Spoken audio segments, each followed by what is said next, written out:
So this action potential has a certain pattern, the one that is shown here. The pattern, it starts off with -90 and comes to -65. Then sodium ions move inside. At this slowly, these are slow sodium currents. They, when an external current is, external stimulus is incident on the cell which has -90 of millivolts of resting membrane potential, slowly move because of the movement of slow sodium ions into the cell.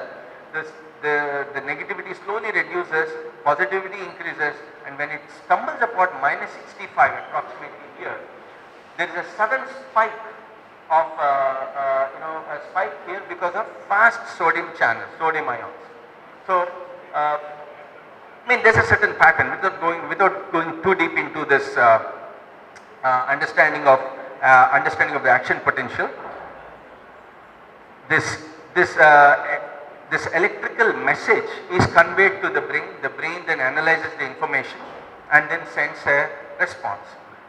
Now, interestingly, what we found was there are three different patterns. The Vata influences the generation of an electrochemical message in a different way, Pitta in a different way, and Kapha in a different way.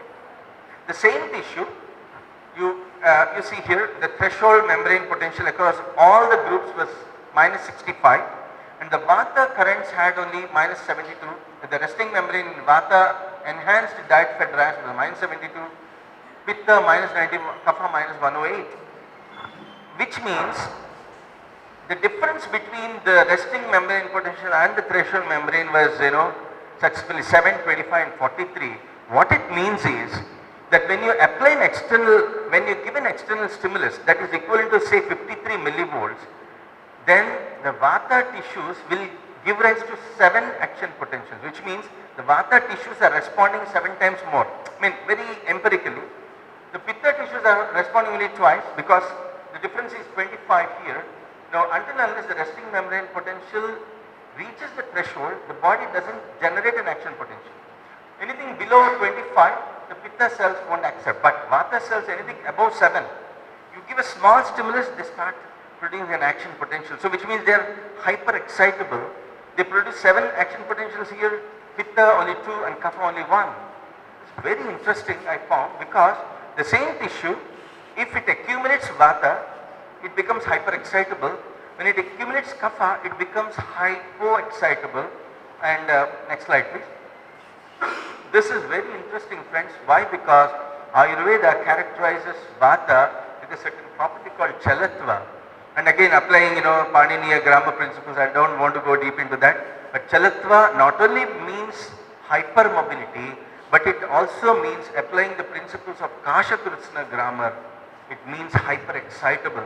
So the word hyper-excitable is already given in our scriptures in the form of the words Chalatva. Why are the Vata tissues electrophysiologically hyper-excitable? Is because the difference between the resting membrane and threshold membrane is very less.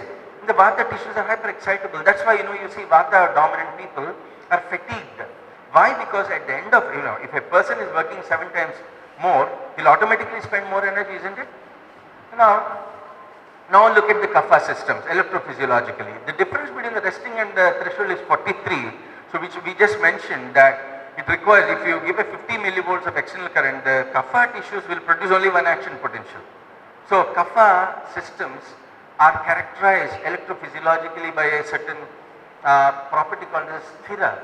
It really maps to whatever is mentioned in our scriptures is beautifully right, even at a level of electrophysiology, friends.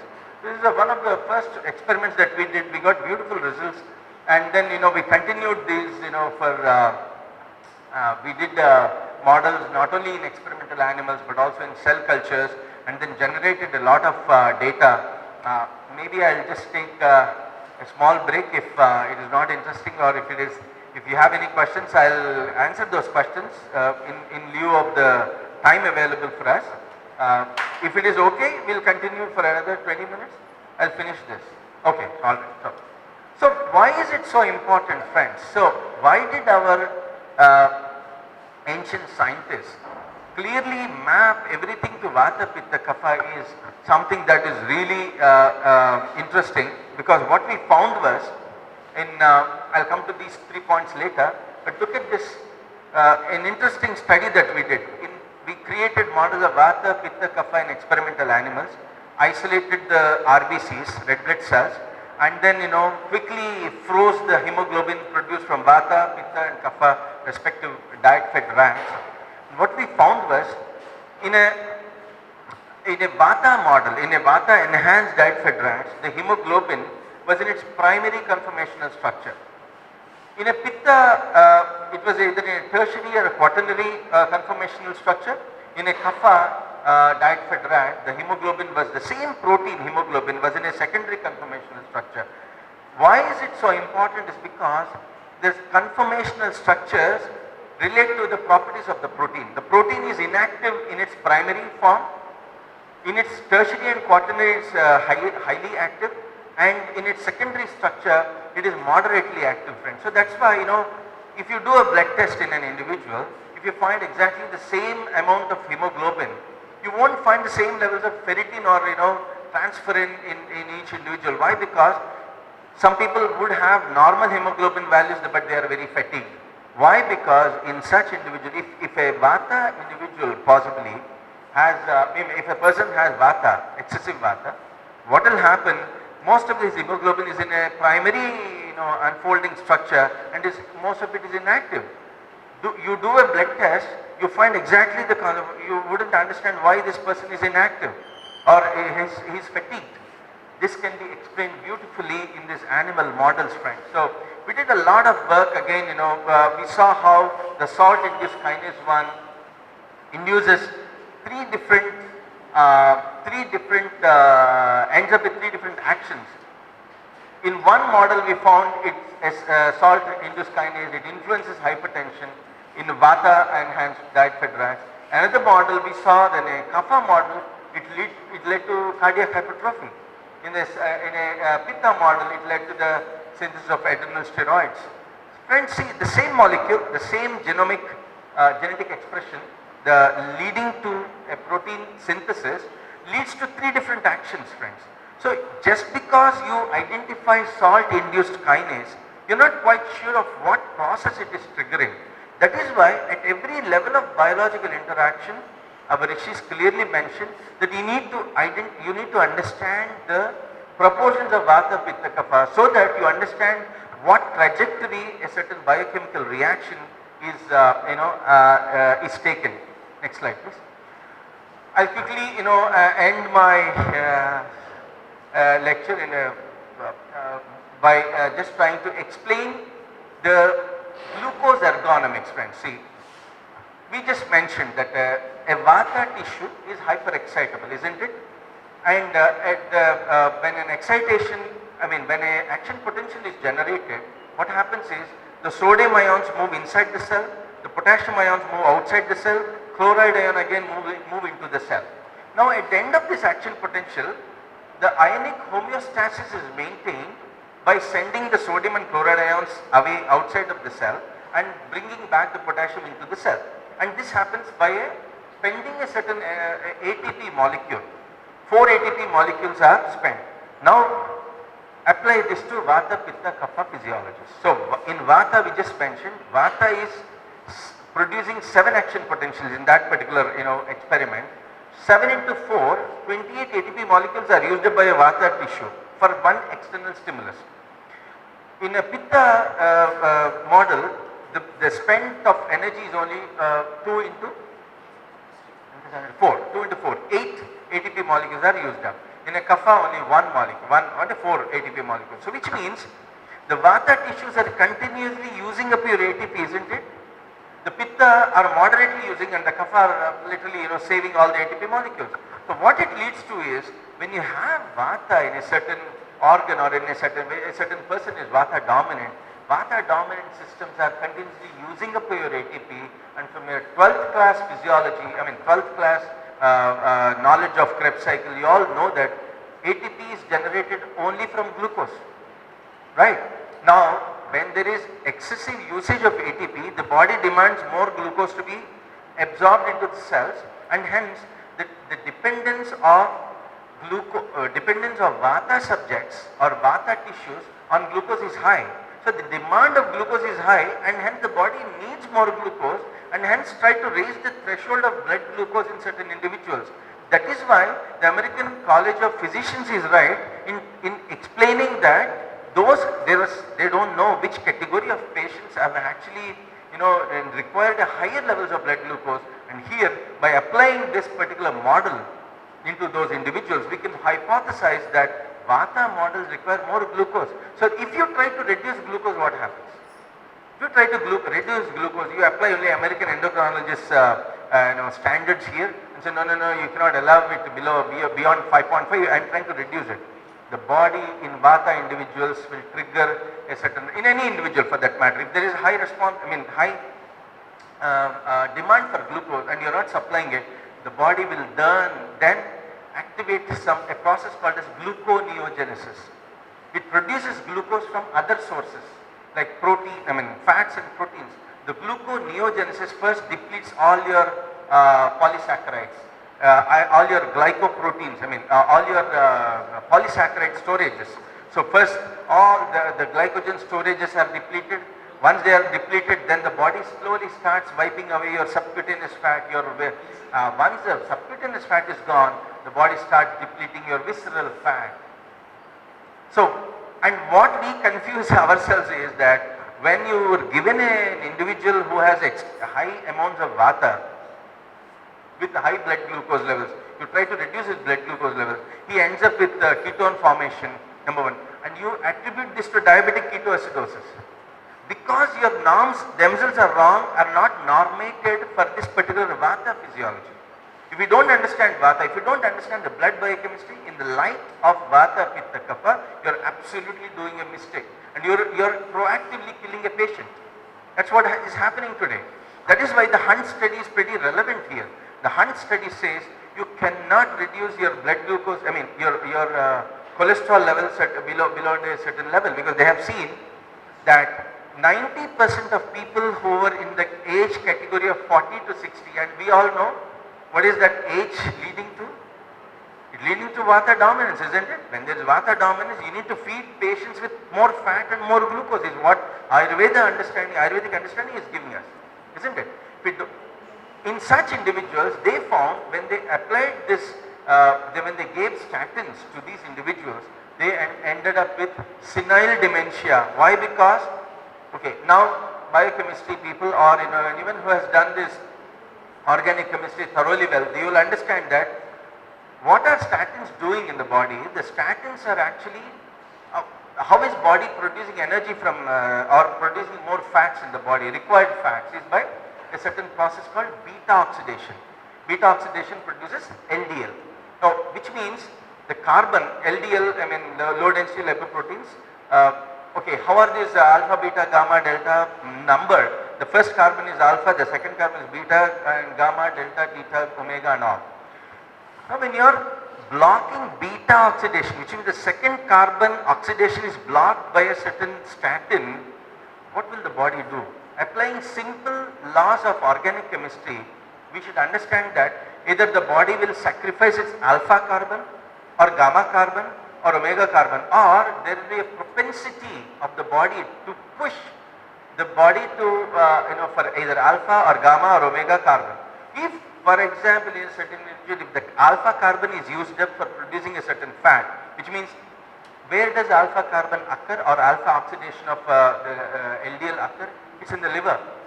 If you are pushing a Vata individual by setting a wrong or by not understanding the ethnic diversity of people or individuals that you are investigating or that you are dealing with as a patient, if you apply wrong standards of blood cholesterol or blood glucose, you are actually trying to reduce the blood glucose and blood cholesterol levels in such individuals. When the body sees that there is a need for gluconeogenesis, the body sacrifices its own fat. And if there is a vulnerability in, say, liver, there is a vulnerability in the liver, and the vulnerability is also given in Ayurveda in the form of Kavai Gunyam is what is called. The word clearly used in Ayurveda is Where does the body trigger gluconeogenesis is wherever there is kavai gunyam. How do you find a kavai gunyam? You see that a certain organ has too much of BPK imbalance. That organ is targeted and those fats are sacrificed for you to produce energy. So Hunt study clearly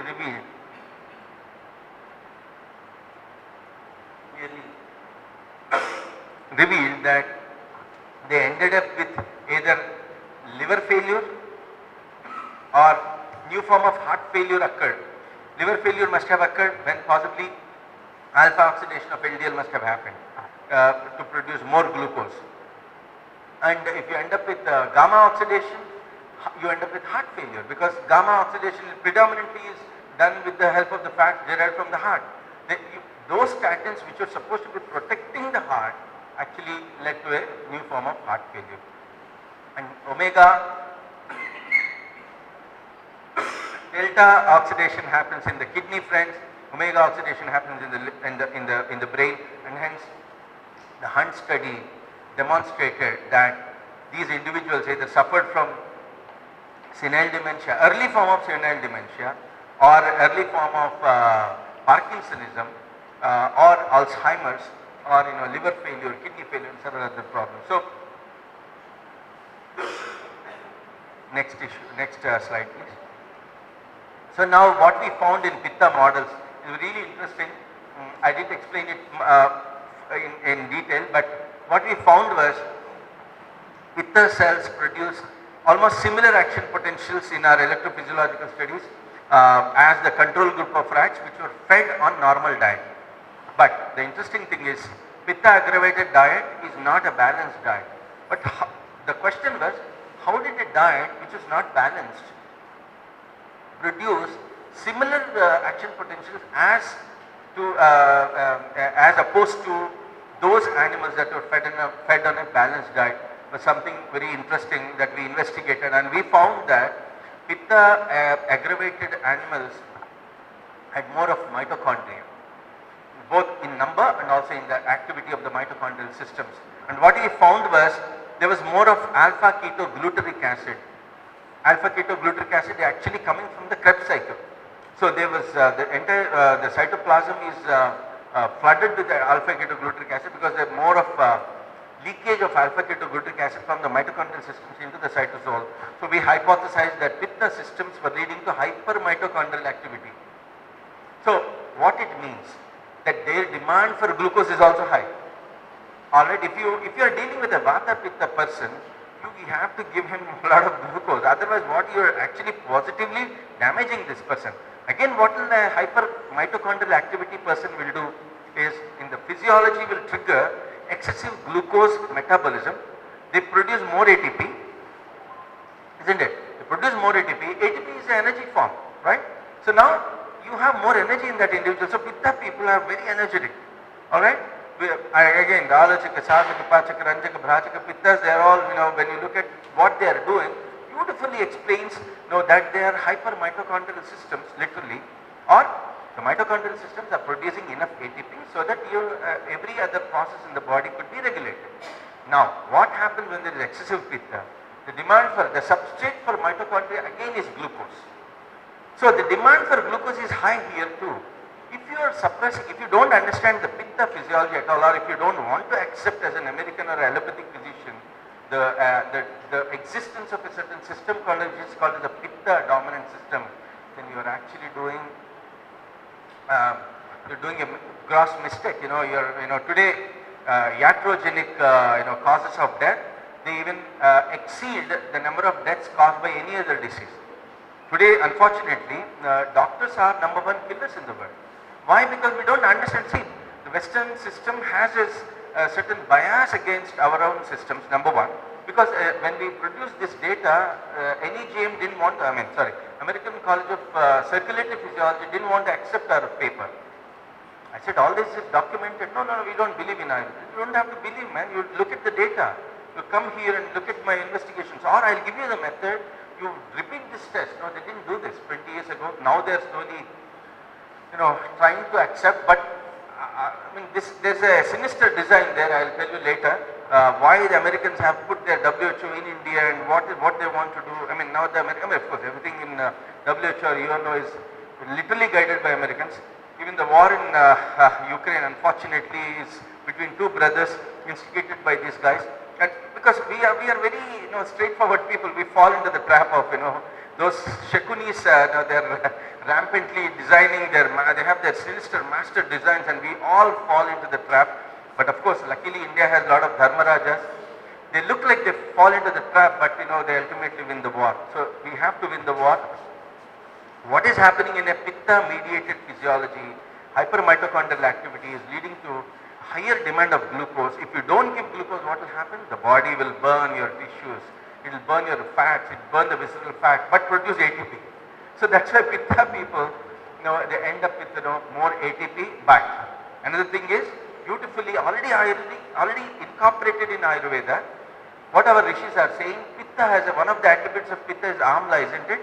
When you produce, when there is glucose, hyperglucose metabolism, this what is glucose? C6H12O6 combines with O2 to form CO2 and H2O plus ATP, right?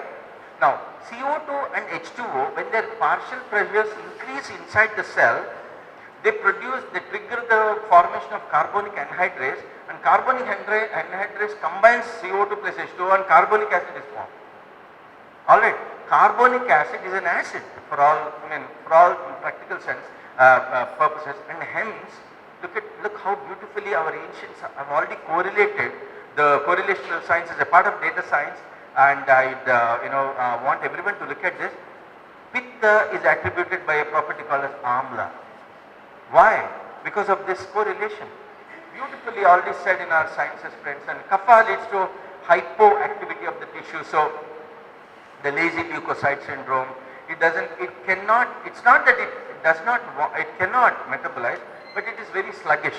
It is like our Manmohan Singh ji, you talk to him, he understands only after 10 years.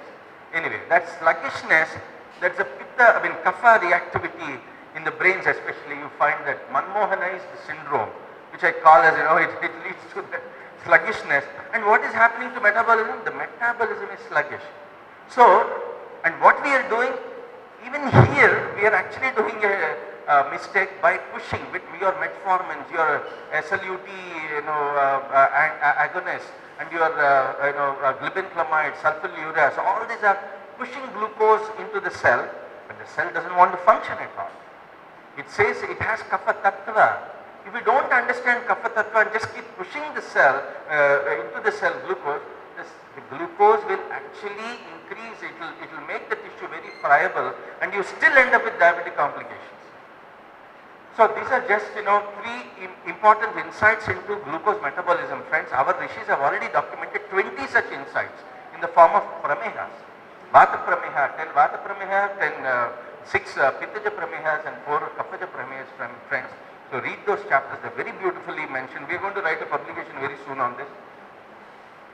We have done several studies, friends. Again, what is Ayush doing now? So I'm not blaming anyone, but if we don't understand this basic physiology as applied in a certain clinical setting, what will happen? You go by the Western standards. You are asking those people who have not been able to figure out what is normal health, and you're asking them to set standards, and they said, okay, maintain your blood glucose less than 5.5. What will happen is you're giving Nisha Amalaki, that what did Nisha or Amalaki do? Many people, I see a lot of YouTube videos, they say, oh, eat a lot of mentulu, fenugreek. And from the Dravya Guna, sir, whoever is very well versed with Dravya Guna, fenugreek is actually increasing Rakta Pitta Prakopa Karakaha. What it does, it is increasing the Pitta in the Rakta, and if an individual has already Rakta Pitta, if Pitta is already aggravated, you will end up with what? Okay, hematomesis is one problem, or bleeding from the nose is one of the problems. But what is happening at a molecular level is Pitta is inducing hypermetabolism, leading to more aggravated demand of glucose, and you keep rising your blood glucose levels. We find several patients who are treated by is online. Oh, okay. See, we have seen this component 34, VGR 34 component you see, look at the compound, they all, possibly designed based on the American Diabetic Association recommendations. And we are trying to increase pitta, thinking that we have to reduce glucose by increase pitta. The logic is right, but the choice of contingent is right. So many of the patients who are pitta dominant or a vata dominant, you give a BGR 34, their blood glucose levels go high. And that's what we saw several of my patients. And what we did was we removed, in such patients, we just removed these Pitta Prakopani agents, and then we just give them some Shunti, Makaghan or Bhumi Amalaki, and then that's it. In less than a month, which was not controlled for 10 years, by reducing the Pitta, we were able to control his blood sugar levels. You want to put that on the there? Yeah, over this. Yeah, this patient wants to talk. Speaker will. Anyway, we'll omit this. So we'll omit.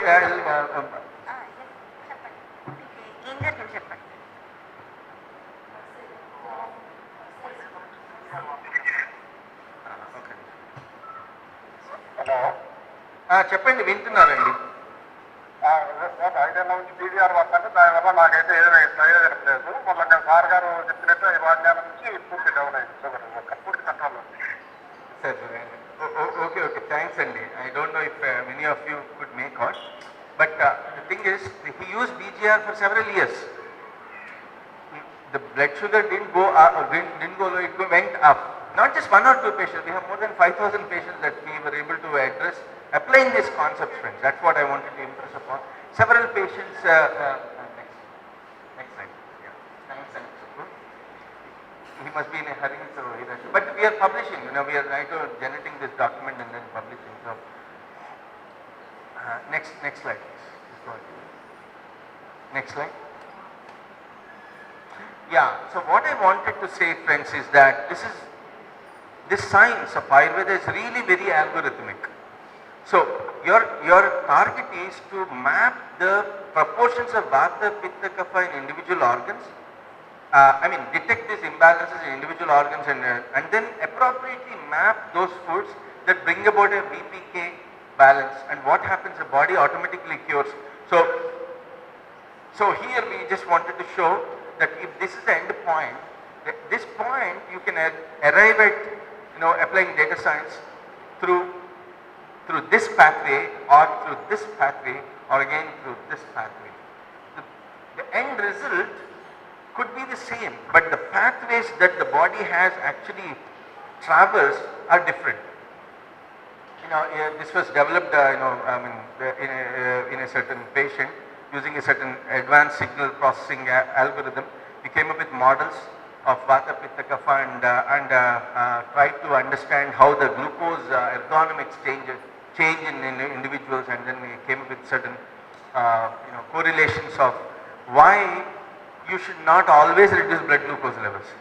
Why certain patients, as found by the Norwegian scientists or the Danish research group or the Melinsky group or even the Accord trial has demonstrated contradictory results. See, these drugs those drugs which could have improved the health have actually led to certain complications, and we are all figuring out why. And another recent study that was done in Harvard, they selected 3 groups of patients based on our Vata, Pitta and Kapha. They didn't name them as Vata, Pitta, Kapha, but they selected these 3 groups of patients with exactly same body mass index, which means their heights and weights were exactly similar, and then they gave exactly same food at the same time, breakfast, lunch and dinner, and what they found was these 3 groups had different glucose levels in different times. In the same time, these 2 groups had different glucose levels, so they don't know why it has happened, but they're working on it.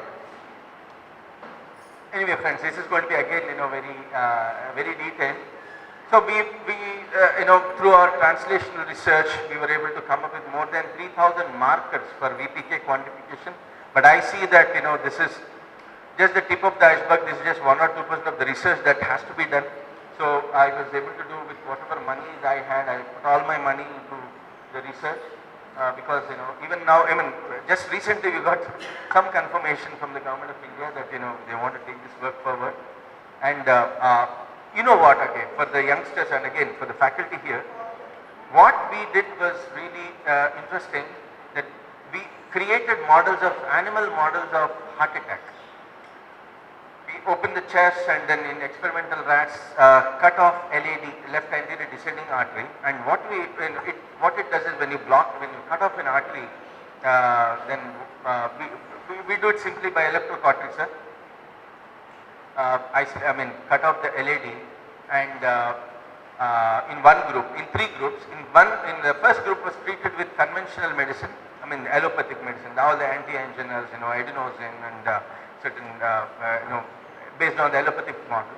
The second group, we tried to formulate a compound, a polyherbo mineral compound, which would bring about a balance of the Samana Vata, Sadhaka Pitta and Avalambaka Kapha. And what we found was, at the end of 2 weeks, we continuously fed it per oral formulations only. We did not inject. We just gave food, per orally, these foods and this herbal compound. And the first group was treated with the conventional modern medicine. At the end of the 14th day, we saw a subtotal regeneration of the heart, friends. This is one of the first experiments possibly that was done in animal models where we demonstrated heart regeneration, because heart muscle doesn't regenerate is what we were taught.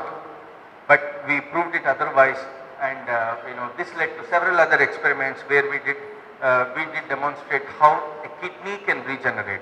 Okay, not total kidney. When we did a total nephrectomy, we were not able to produce a kidney, but in partial nephrectomy models, we were able to demonstrate kidney regeneration, brain regeneration, liver regeneration already known. Pancreas can regenerate, friends, and interestingly, in different individuals. It could cause a type 1 or a type 2 or a type 3 or a type 4 reaction. And why is something, again, in the light of Ayurvedic Vata, Pitta, Kapha predominance, you can easily explain, because we did these studies interestingly. I'll just give you one example and then we'll quickly show some slides where we were able to treat several diseases.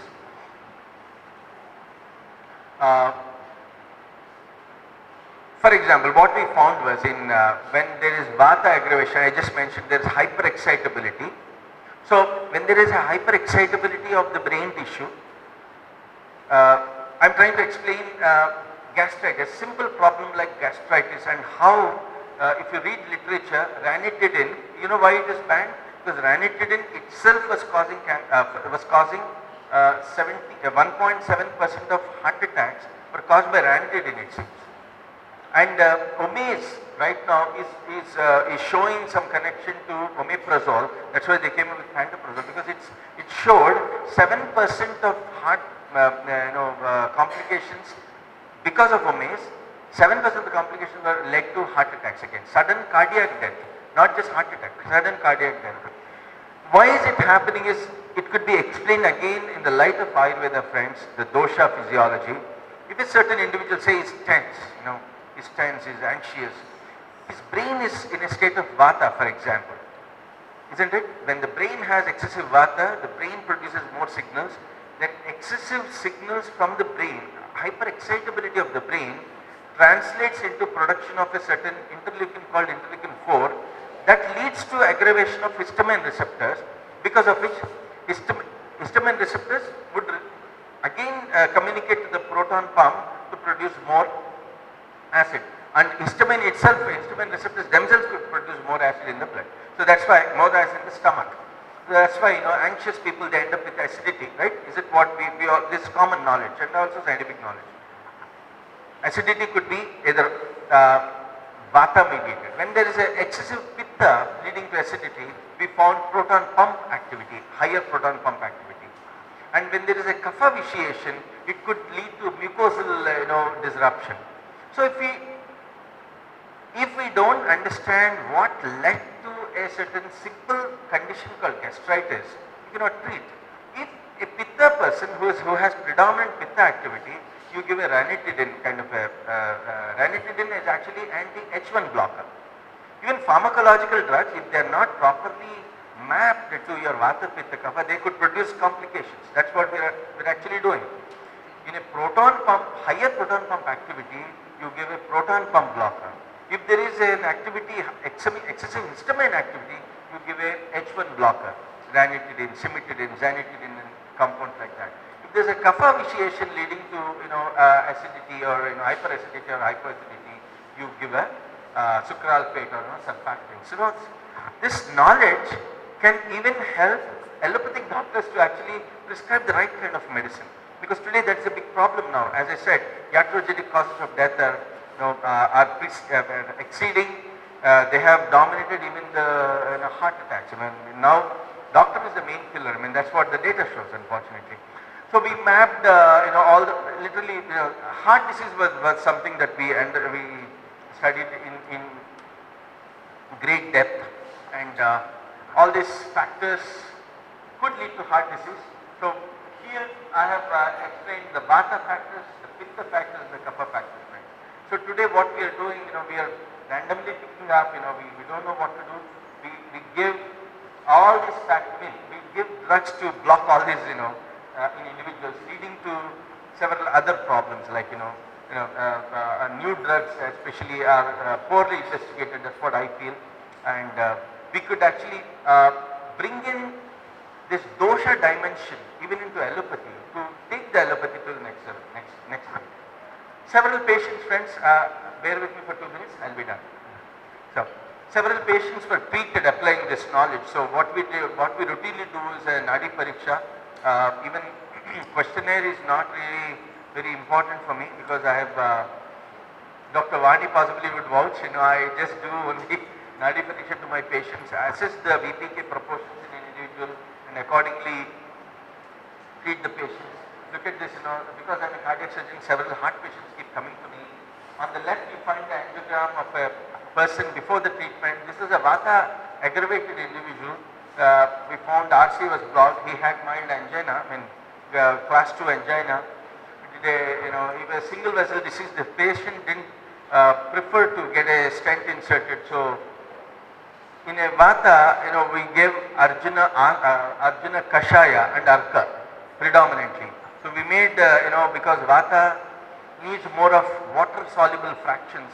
So we made Arjuna, Jatamasi, Makvoe and several other compounds. We made them into a decoction, water based decoction, number one. And Vata pacifying diet was prescribed.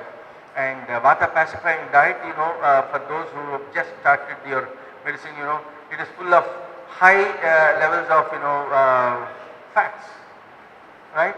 Okay, so, and this patient was really, I said, have enough almonds, you have enough groundnuts. This patient was really confused, because fat should be reduced. That's what is we are trained to think. I said, see, you have Vata and the tissues have the Rukshana, Laghu, Khara properties. So you have to, give those agents that will counter the Rukshana, Khara, Daru, effects. And then, at the end of 6 months, look at the right angiogram, completely, the block got completely cured. The next patient is a Pitta dominant person. She ended up, he already underwent a bypass surgery. Within 8 months, she ended up with a LED block again. When we did angiogram, look at this, this is completely blocked. You can't see a vessel. There should have been a vessel here. So, and also the EF, the heart function fell down below 30. It was 27%. So you cannot take such patients onto the operating table because they will die on the operating table. So such patients are left for medical management. This lady didn't believe really that within the first month itself she was able to, she had class 4 angina, which means at one time she could not even walk 10 steps. She would end up with angina and dyspnea on her foot. Within 3 to 4 months she started walking better because we asked her to take enough of glucose actually, she said you need oligosaccharides. She said, sir, all the while we are trying to reduce glucose levels in you. I said, no, you need more of glucose, you are a Pitta person. And we gave her a Pitta pacifying diet, and then we gave more of Ghritas and Asavas. And of this formulation, Jatamasi, Makvoya, Bringaraja and Arjuna. And 3 months later, she didn't believe me, so she went and did an angiogram. And see, look at this vessel slowly opened up. After 6 months, completely opened up vessels. The treatment protocol, the dietary protocol completely was different from the earlier patient. Next slide, please. The kapha again, look at this person again, a female 65-year-old, again, diabetic patient and class 4 angina, left for medical management because she had multiple blocks, not just RCA but several blocks across the hand and kapha. This was a typical, completely cured after 6 months. We repeatedly do these angiograms, within 6 to 8 months after the initiation of the treatment. Once we see that the doshas are balanced and the symptoms are improved, friends. So we have more than 800 heart patients now, several of them who were literally left for medical management. They don't have any other choice. Such patients are dealt by us routinely.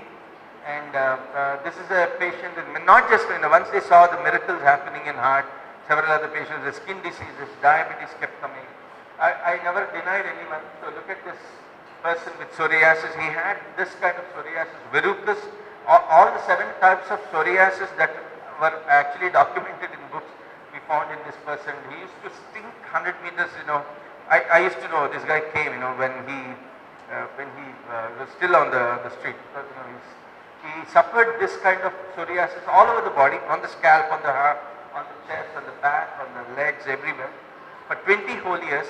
And the cytostatic drugs that were given to control this ended him up with renal failure, and for 7 years he was on alternate day dialysis. When the kidney also failed, the kidney shrunk to 40% of its original size. 9 months later, this is the result that we obtained. Not only this, after 18 months, we still continued with the treatment because I still found some dosha imbalances. After 18 months, we put him off, and slowly put him off dialysis as well, completely free of all medications, allopathic and Ayurvedic medications. So this is what we were able to do. Several diabetic patients, Vata mediated, Pitta mediated, Kapha mediated, several patients were dealt with appropriate guidelines. So I don't completely agree with the Ayush guidelines of giving, trying to reduce the blood glucose. This has to be personalized, and in the light of Ayurvedic dosha understanding, you can really personalize and help patients achieve improved quality of life and also symptom-free survival, friends. Next. So what I am proposing, keep going.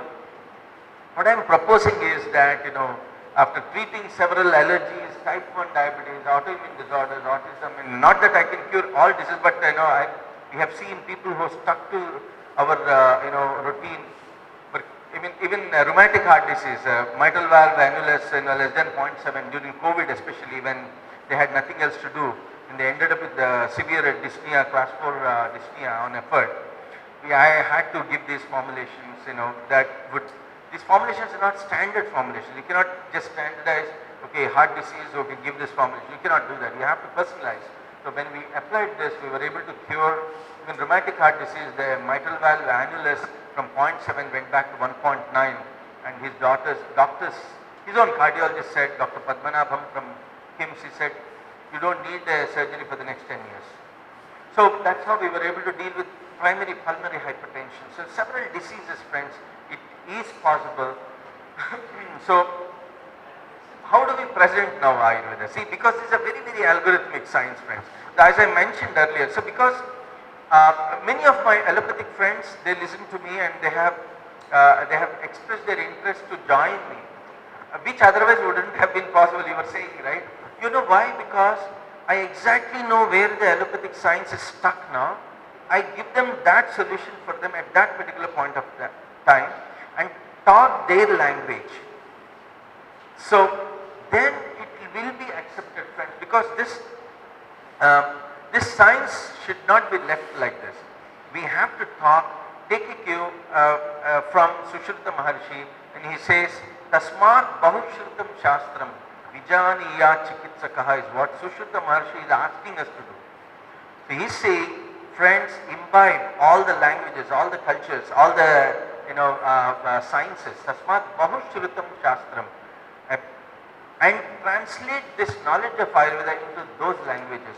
literary translation and also translational research. So the model creation of Vata, Pitta, Kapha, creating Vata, Pitta, Kapha models in experimental animals and in individual cell cultures has to go, because that's how you generate data. When you generate data, see, allopathic doctors won't have any problem. Even the pharma industry won't have any problem, because I tell them, see, we are not touching your patients. I straightforward. I tell them that we are taking only those patients which are left off from the mainstream. And that's 55% of patients, friends. The 55% of patients who don't have any, they don't have any other, methodology. They have to come to you. But when you give them that assurance, why you have to give them that assurance? Because they feel threatened. Let's not threaten them. What I'm saying is, we can carve out our niche by treating those end stage patients when they are left off. And when you prove that, they'll slowly come to understanding the physiology behind. When you explain them in the language is what was the idea that I had. So I kept on creating the models of Vata, Pitta, Kapha, right or wrong. We did those and we really generated a lot of data and translated that into the language of modern science next. And I call it as polyscientific Ayurveda, because what you need to know is you need to understand allopathic science, Ayurvedic science, the Sanskritam, and then translate this literary translation of this knowledge into the language of allopathic science, and then not just theoretically talk about these sciences, but experimentally prove them. This is the costliest affair, but we have to do this. We have to do this because our rishis have already commanded us to do this. So I feel that we have to do this, translate this knowledge into the language of allopathy through translational research. And as I said, I had to learn Python and data science because I didn't want to, because I said there are already enough software engineers. But then when I talked to several of my friends, they said, no, what you're doing is we don't understand, so we're not interested is what they said. Then I said, okay, let me learn this language. And I tell you friends, Python, my friend would agree, I learned it in 3 days. Because it's all about data structures, and data structures is all about just mathematics, friends. If you know maths, how to operate the keyboard is what is mentioned in Python, isn't it? If you want to give a command, if you want to do indentation, there is a certain process, that's it. Python has all the packages, and you need to know fundamental maths to be able to use. I'm not demeaning anyone, but I'm saying it is, every skill can be mastered, every science can be learned. So that's what we did. So as I said, see, Pitta leads to Amla. How does it lead to Amla? Pitta increases hypermitochondrial activity. It leads to increased burning of glucose. Glucose leads to production of more carbon dioxide and water, and this leads to increased activity of carbonic anhydrous, and that leads to production of carbonic acid, and hence Pitta is correlated to Amla. So not only correlational science is accepted data science, friends. So you can impress upon the Westerners. Why should you impress upon the Westerners? Because that's the popular science, unfortunately.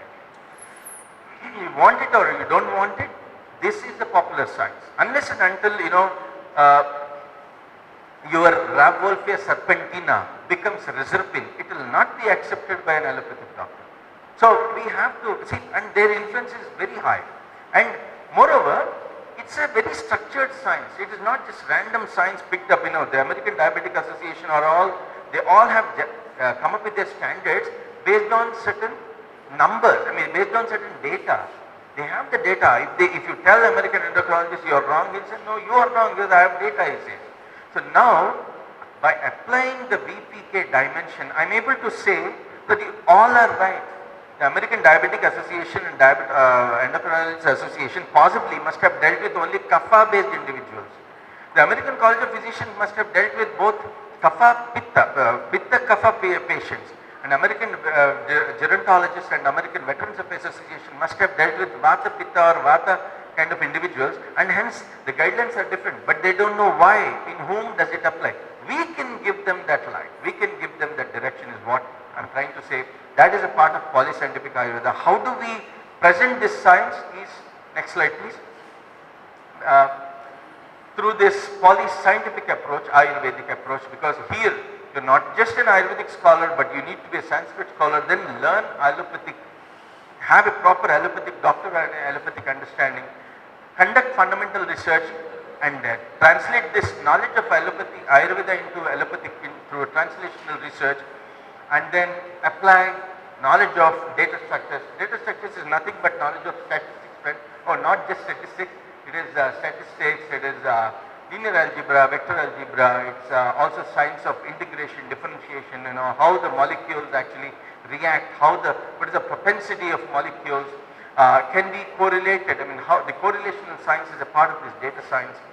And of course, for you to become a data scientist, you need to be applied mathematician first. You need to know 5 important chapters of mathematics, as I said, calculus, probability, algebra, trigonometry, and vector science, and then you can,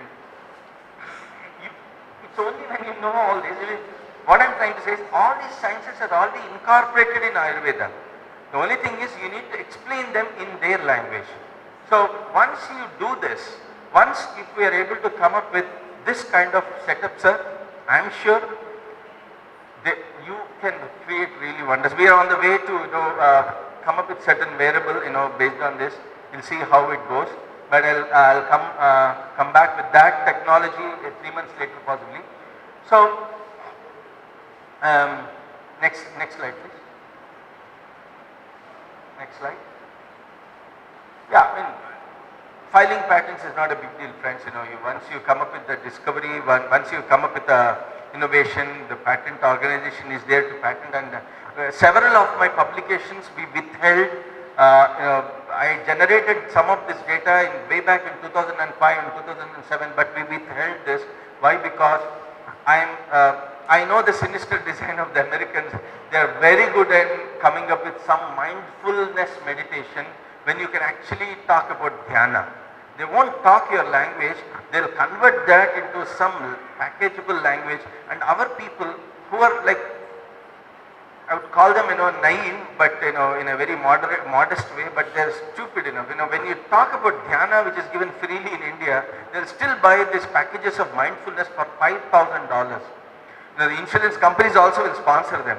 So that's how, unfortunately, our people are falling prey to that. And if this has to stop, we have to talk their language.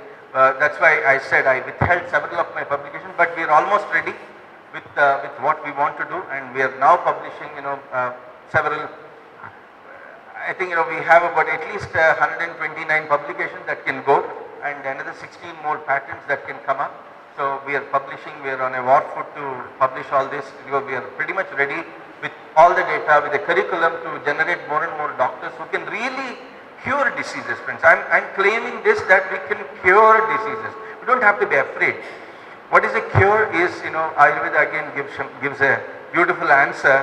What is health according to Ayurveda? Vagbhata mentions, when you wake up in the morning, when you have this feeling of harsham, when you are just happy in the morning, you are a healthy person. So you don't have to go by the numbers. I mean, I'm not saying you don't have to go by the numbers, but then that has to be proved again scientifically. And we were able to do in several. Next slide, please keep going. Anyway, this is again. Next back. So this is a future technology looks like, which will pretty much detect with the wearable. We're going to detect the biological signal from the body, apply several data science mathematical models, and then translate it into a VPK fingerprint of an individual, which will give the VPK proportions in each of the individual organs. We are working on this technology. We are very close. We are working with BIS right now to get this device certified. I could have gone the FCC in US or Europe, but I wanted to have a device which is certified in India, which is not very easy because we don't have that expertise to evaluate something new. So they asked me to go to Europe to get a CE certification because that's very easy. I said, no sir, let's build our country. We waited for 3 whole years without getting CE certificate. CE certification would take maximum of 6 months, would have taken. But here we waited for more than 4 years to get an Indian certification, because through this we'll walk with our people, our regulators, and then they will also gain knowledge of the idea behind. So we are very close. This device that we came up with, and the application that I wrote from the scratch in Python, will give you the Vata Pitta Kapha fingerprint in all of of an individual, and it also gives you Ayurvedic allopathic diagnosis and also blood biochemistry. So I solved a certain mathematical problem which was unsolved for several, possibly centuries through this, and then we'll present that also very soon to mathematicians for a peer review course, and it gives personalized dietary exercise and other regimen the way we are doing in our clinic. And this is what we were talking, that it could potentially become a digital doctor assistant, and through which we could scale up our operations so that Ayurvedic doctors will have a tool so that we all speak one language. Because when you go to two different doctors, you end up with two different diagnoses, and that will be confusing for people. Some people say, no, you should give only Ekiri Dravyas. Some people say, no, you give a polyherbal formulation. What is to be followed? I'm not saying we should not restrict the creativity, I'm not saying. I'm suggesting that we at least standardize at the level of Kriya Sharira, Rachana Sharira. We have to standardize our concept and then give an appropriate translational approach, translational understanding in the language of modern science, and that's what we're trying to do with this device. Next slide, please. Of course, it has to go through clinical trials. We are just now talking to. We already hired a clinical clinical research organization. We're working on it. What will happen, friends? I'm pretty sure we just need scales. We just need numbers now, because just by proving a concept in some hundreds of patients, it won't help. You need to create thousands of patients. You need to improve their clinical outcomes, and that's what we're working on, to come up with a Indian tertiary and tertiary healthcare model. What it means is we're going to target only end stage diseases. No one wants to deal with them because it will spoil their mortality, numbers in the hospital. So if we do this in a hub and spoke model, next slide please. Not only will it help Ayurvedic physicians remain with Ayurveda and improve patients' lives, improve clinical outcomes, but also we could help our own farmers. The farmers also will become stakeholders. Today we are giving subsidies to farmers. We are manmohanizing the farmers. That's not right. If you give them subsidies, they'll become redundant. No one wants anything for free, but unfortunately that's the only thing that will give us votes. Is what politicians are thinking, unfortunately. But you don't have to do that.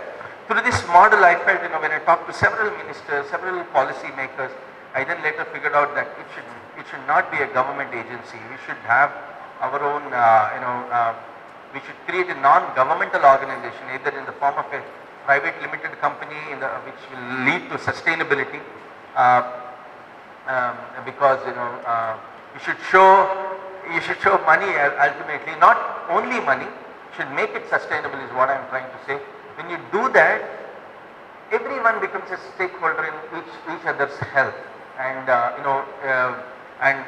not only health, but you are also personalizing the diets and coming up with new digital technologies, and these three gross markets attribute to about 60% of the world markets, friends. And I feel we could become a superpower only by applying our already inherited knowledge and translate it into the language of current systems, and then deploy our systems with our own samhitas. That's the only way India will become Bharat, and Bharat will become superpower. Otherwise, will remain a branch office of America, friends. Thank you very much for your time, and this is very, very, very intriguing. I wanted a couple of youngsters to get motivated, and the faculty again to motivate, so that we could possibly collaborate, present Ayurveda in its original form, but adapt it to the current form. Because Ayurveda is a very, very advanced science. It is talking about quantum biochemistry, while we are not able to understand normal biochemistry. So we have to take the current biochemistry to the next level of integrated biochemistry, is all I am trying to say. When people know how to apply the principles of biochemistry now, when we just give this knowledge of, say, when you block beta oxidation, it will lead to alpha oxidation of fats. This is understandable by current scientists, and they will accept it. So when they stumble upon the next problem, you solve the next problem. If you give the holistic solution, they are not able to understand that solution. Just like in a third grade, the student is taught, how do you remove 2 from 3? You put on three fingers and then remove two fingers, you end up with 1. So 3 minus 2 becomes 1 for a third grade individual, third grade student with this analogy. And if you ask him to remove 3 from 2, he will have trouble, isn't it?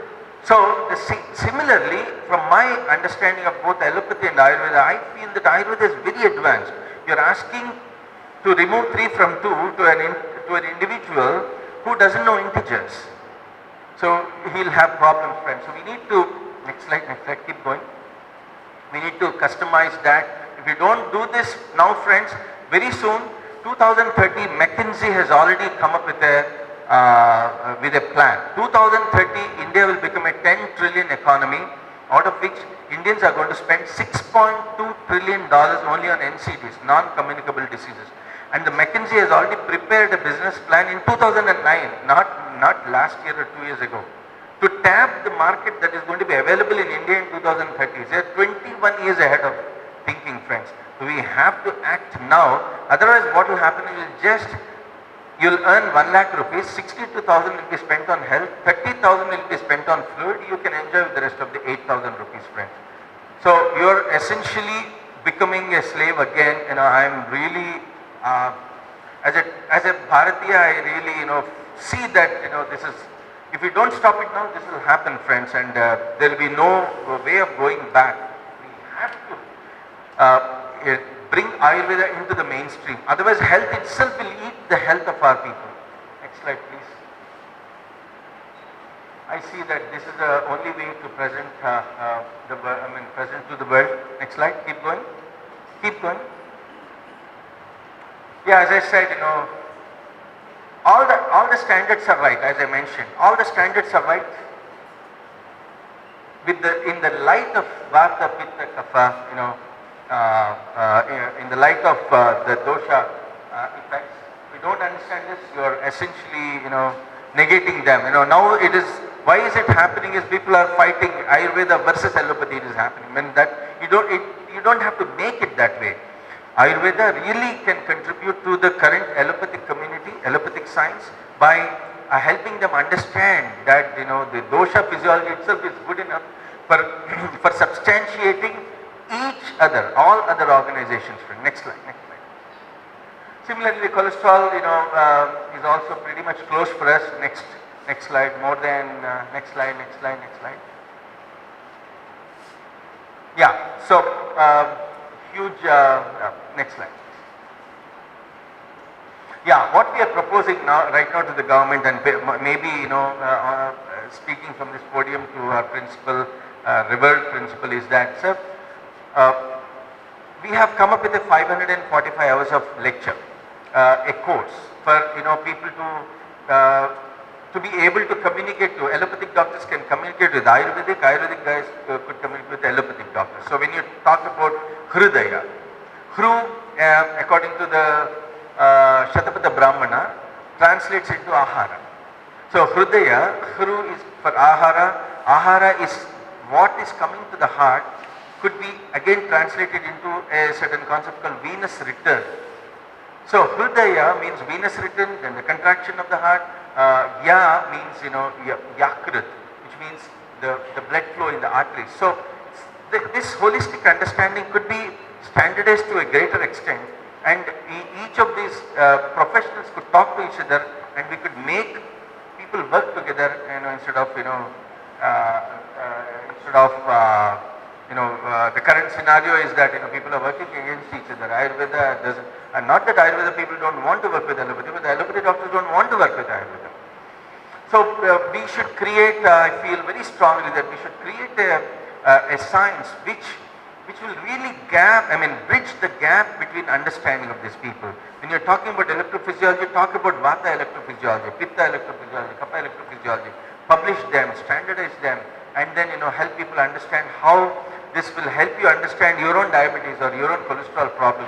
And when you do that at a institutional level and produce more doctors and more talent pool this way, there will be slowly collaboration between different disciplines, and then we could become better than the best doctors in the world. Please, next slide. Make India the health capital of the world in Indian way by saving money and saving lives, people. And that's the only way as I see going forward. Thank you very much.